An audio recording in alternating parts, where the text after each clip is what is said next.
जय श्री कृष्णा, जय श्री राम, जय गौ माता, जय राधे श्याम। आप देख रहे हैं तुलसी तपोवन यूट्यूब चैनल और इस वीडियो में हम चर्चा कर रहे हैं पारण की, एकादशी का पारण। जिन्होंने 7 तारीख को एकादशी की है, जैसे हम लोगों ने 7 तारीख को ही एकादशी की है, क्योंकि वैष्णवों की एकादशी दूसरे ही दिन की मान्य होती है। जिन्होंने 6 तारीख को भी कर ली है तो कोई ऐसा अपराध नहीं है। यदि 6 तारीख की एकादशी में दशमी लगी होती तो हम आपको 11 का व्रत नहीं करने देते, क्योंकि थोड़ी बहुत भी यदि दशमी आ जाती है तो उससे पूरे साल के एकादशी का फल समाप्त हो जाता है।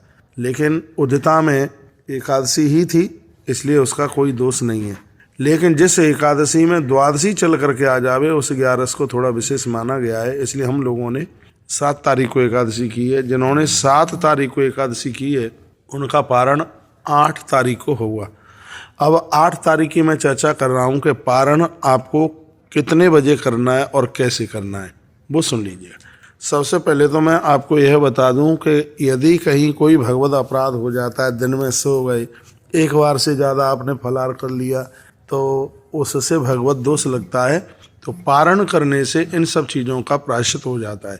पारण में अपने हाथ में थोड़ा तुलसी पत्र लीजिएगा और पारण के समय पर थोड़ा गंगा जल लीजिएगा और उसमें केशवाय नमः, माधवाय नमः, नारायणाय नमः बोल करके उसका आचमन कीजिए और उसके बाद में अपने हाथों को धो लीजिए।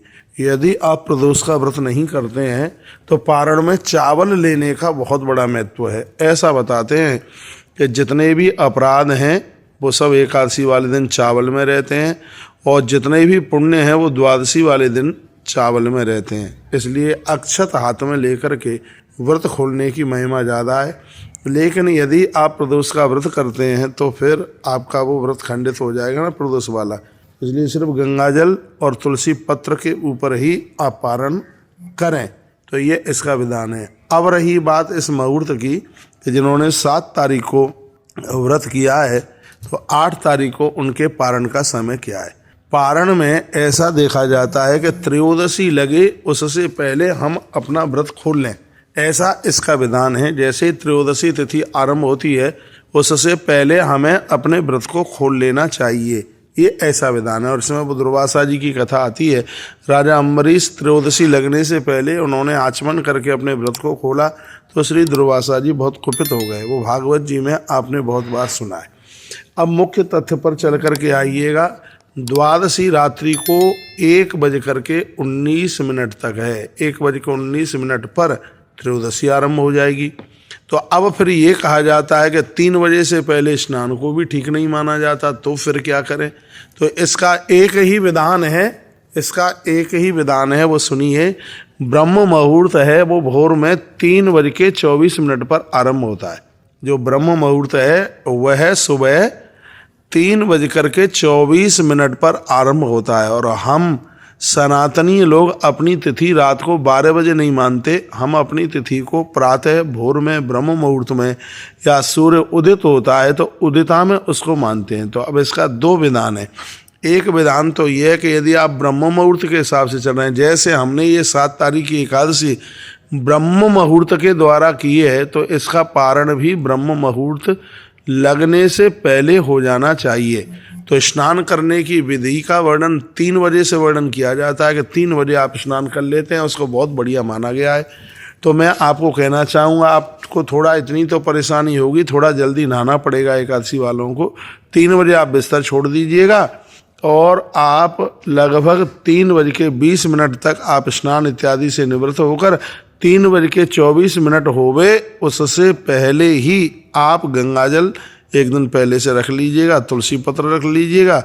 बस सुबह आप अपने मुख में गंगाजल और तुलसी पत्र डाल लीजिएगा और आपका पारण हो गया। इतने से ही आपका पारण हो गया। यदि आप ऐसा नहीं कर सकते हैं तो एक दूसरा भी विधान है।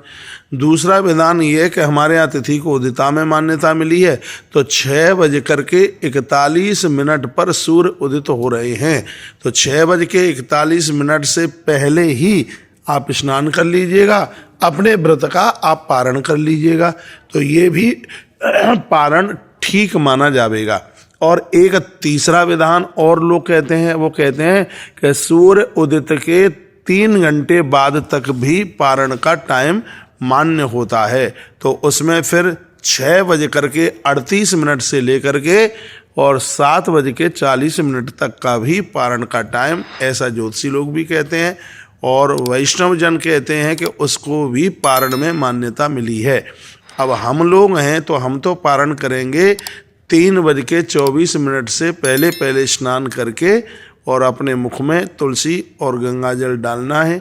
यदि आप कर सकते हैं तो आप भी कर लीजिएगा, नहीं तो फिर आप 6:41 से पहले पहले सूर्य उदित हो उससे पहले आप स्नान करके धुले हुए वस्त्र पहन करके और अपने मुख में और आप तुलसी पत्र डाल लीजिएगा अपने मुख में और गंगा जल ले लीजिएगा। तो यह भी पारण बड़ा अद्भुत है अपने आप में। मैं आपको कन्फ्यूज नहीं करूँगा, जो शास्त्रोक्त विधि विधान हैं उसी की मैं बात आपसे करूँगा। आपने आज 7 तारीख को एकादशी का व्रत किया है, तो द्वादशी युक्त एकादशी, उसकी तो महिमा अपने आप में बहुत ज़्यादा होती ही है। तो आप सभी को बहुत बहुत एकादशी की मंगलमय बधाई, शुभकामनाएं। अपना ध्यान रखिएगा, ऐसे ही वीडियो हम आपके पास भेजते रहेंगे। जय श्री कृष्ण, जय श्री राम, जय गौ माता, जय राधे श्याम।